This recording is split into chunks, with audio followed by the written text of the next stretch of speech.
આ શાયરી જે હું સંભળાવું છું તે ખાસ ખોજા ટેલિવિઝન માટે છે. અલ્લાહ સર્વે જોનારોને સલામત રાખે. ઇલાયા જંગલી અરબ તથા રસૂલ સલ્લલ્લાહુ અલૈહિ વસલ્લમ. એક બદુઈ જંગલી અરબ રસૂલ પાસે આવી કર્યો સવાલ, મોલા, હું અહીંયા આવ્યો છું, તમારી પાસેથી મને જોઈએ છે માલ. પોતાની ઈચ્છા પ્રમાણે માલ ન મળતા ગયો તે એકદમ ખીજાઈ. રસૂલ સલ્લલ્લાહને બુરા બોલ કહેવાથી અફસોસની હતી બિનાઈ. બધા સહાબીઓ ક્રોધે ભરાયા, ઊભા થયા તેને મારવા. રસૂલ સર્વોને મના કરી, કોઈએ તેને પહોંચાડો નહીં ઈજા.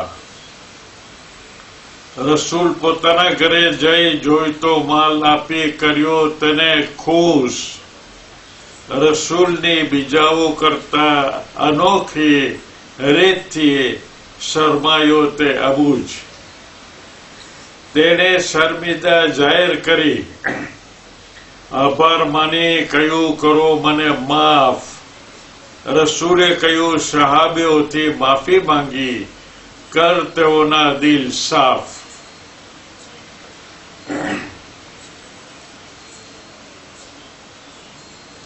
બીજે દિવસે મસ્જિદમાં રસૂલ પાસે બેઠા હતા અસાબ. ગઈકાલની મજલિસમાં આવેલા મોમિન પાસે આવ્યો તે અરબ. રસૂલે કહ્યું, કાલની વાત પર તું દિલગીરી સાથ માંગી છે માફી. આપે કહ્યું, સચ હકીકત હોય તો તું કબૂલ કર ભાઈજી. તેણે કબૂલ કરી કહ્યું,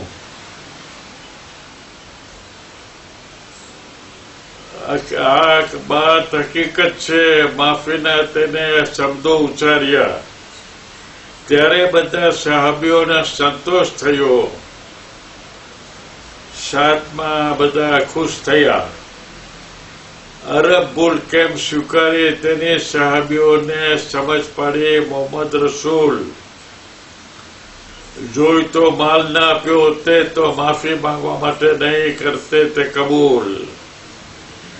ઊંટની રસ્સી તોડી ભાગી જવા જેવો હતો આ મુશ્કેલ ભરેલો દાખલો.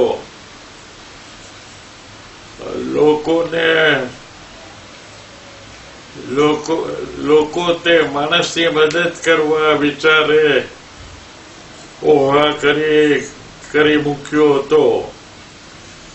પીછે પડવાના પરિણામે ઊંટ તેની ઝડપ વધારે નીકળી ગયો દૂર.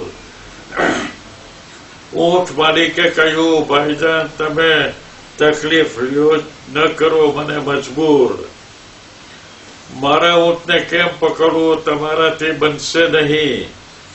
મારામાં છે કસબ. માલિકે લીધું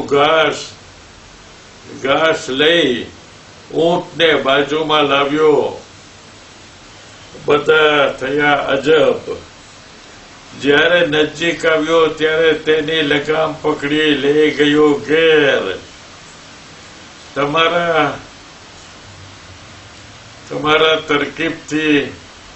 પોતાના તરકીબથી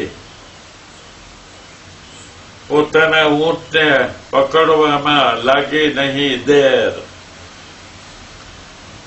ગઈકાલે તમને રોક્યા ન હોતે, ભાગ્યો તમારાથી ખાતે માર. કુફરથી બચવા ઘરેથી સંતોષકારક જોઈતો આપ્યો છે તેને માલ. ત્યાર પછી તેને મુસલમાન દ્વારા બનાવ્યો છે એકદમ તાબેદાર. રસૂલ પર કાસમ તથા આપણા બધાના ઓજો લાખો સલામ.